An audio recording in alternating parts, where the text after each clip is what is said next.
Moïse dit qui est pour l'Éternel. Les Écritures nous enseignent que seule une tribu sur les 12 répondit à cet appel.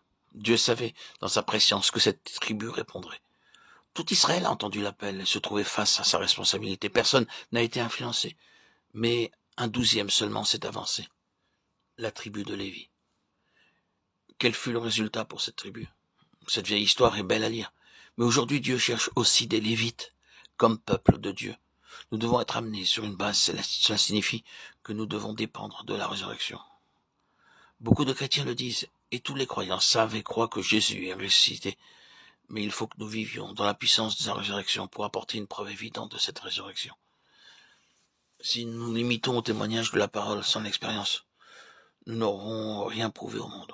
Cette tribu, selon le chapitre 3 du livre des Nombres, remplace les premiers-nés. Quelles étaient les prérogatives des premiers-nés? Ils avaient le droit d'aînesse, c'est-à-dire la double portion de Deutéronome 21:17. Avant de monter au ciel, le Seigneur a dit à ses disciples, selon le livre des Actes, chapitre 1, verset 5, « Dans peu de jours, vous serez baptisés du Saint-Esprit. » Deuxième promesse selon Actes, chapitre 8, « Dans peu de jours, vous recevrez la puissance du Saint-Esprit survenant sur vous. » Cela fait partie de ce que la parole de Dieu appelle la double portion. Ce n'est pas une exclusivité pour les apôtres, pas plus que pour les Lévites. Dieu montre par là que les Lévites ont une part. Ils ont eu part à cette double portion, une part spéciale. Ils étaient attachés au tabernacle et servaient Dieu. Les 11 tribus vaquaient à leur occupation, mais les Lévites étaient attachés à la maison de Dieu parce qu'ils avaient répondu à l'appel. Ils avaient donc une part et une responsabilité qui correspondaient à leur prise de position et à la réponse à l'appel. Nous avons là le principe de l'élection. Nous entendons tous le message de Dieu et de par le monde. Il a été apporté par différents serviteurs. Il a été entendu et extrêmement combattu parce qu'il représente un réel danger pour Satan et le royaume des ténèbres. Ce privilège sera accordé aux vainqueurs, aux fils, c'est-à-dire aux hommes faits. Éphésiens 4:13, Philippiens 3:15. Selon le chapitre 12 du livre de l'Apocalypse, ils sont ceux qui ont vaincu par le sang de l'agneau et la parole de leur témoignage, n'ayant pas aimé leur vie jusqu'à craindre la mort.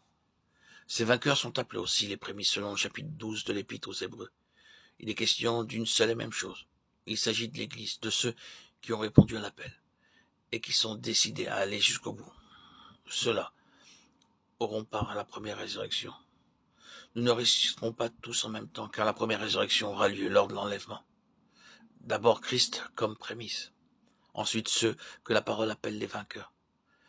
Précisons que ce mot vainqueur est employé uniquement dans le livre de l'Apocalypse en relation avec le temps où nous sommes et qui caractérise un temps de défaite quasi général.